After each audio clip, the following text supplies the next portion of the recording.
classes. Take it easy.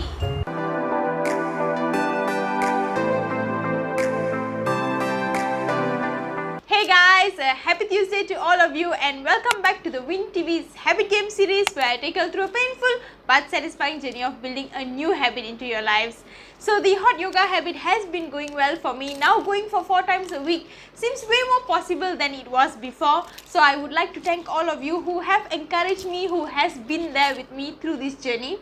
Along this yoga journey, I noticed that there are a few things I wish that I knew or I think would have helped me better if I knew them before I started the yoga journey.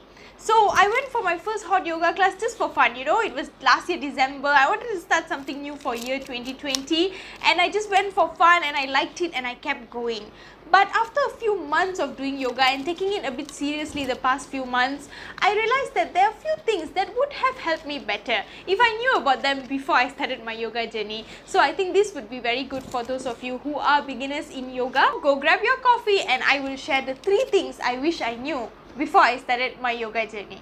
The very first thing I wish I knew was that the pose that I do not like to do or the pose that I cannot do is actually the pose my body needs. So as a beginner in yoga, a lot of instructors will advise you to not do poses that are causing you pain to any part of your body. Do not push yourself too much and always sit on the mat if you feel that you cannot take the pain of certain poses or you cannot do it. So that is what I did for most poses that I felt pain in, and eventually I noticed that there were 2 poses out of these 26 sequences that I usually go for. It's called Hot 26.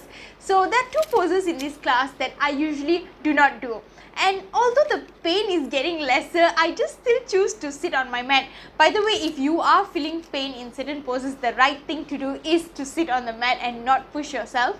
But eventually as you get better, you should try. Actually, more than causing me pain, it is just something that I was uncomfortable doing. I didn't like doing these poses. One of them was the one that really opens your shoulders and chest. I just didn't like doing that one. It made me feel so uncomfortable more than painful. But eventually I learned that the muscles around my shoulder and my chest are actually tight. So this is the pose that I actually should be doing more regularly for the benefit of my body. So there will be some poses that you will find to be easy. There will be some poses that you will find to be challenging. What I would say is that the ones that are challenging are the ones that you should be practicing more. You may turn out to like them while they might be the most beneficial for your body and mind. That being said, never rush into a pose. So although you really feel that your body needs it and you need the practice, you can practice it slowly. Never rush into a pose. This is something that I really did a lot when I first started. One of my biggest mistakes, I used to rush into poses a lot. One is because I felt they looked easy. Another one is because I just wanted to challenge myself. Even some that looked difficult or I felt like my body can't do this, I wanted to challenge myself. So I used to rush to straighten my leg or do a bit extra and really get into that pose. But what I realized eventually is that the poses that I allowed my body to take the time to get into, I allowed to slowly step by step follow the sequences and do it, those are the poses I can do really well now. The ones that I rushed into and tried to do things a bit extra are the ones that my body really still cannot do. And finally, always listen to follow, not watch to follow. This is something I learned over time with yoga as well, because most of the time I feel that I am following exactly what the instructor is doing, yet I'm pulling a muscle or hurting a part of my body and it just feels miserable. Then I realized this happens because I am following what the instructor is doing, but when I look at my body in the mirror and I look at the instructors, it looks a bit different. So I try to adjust my body to look like hers.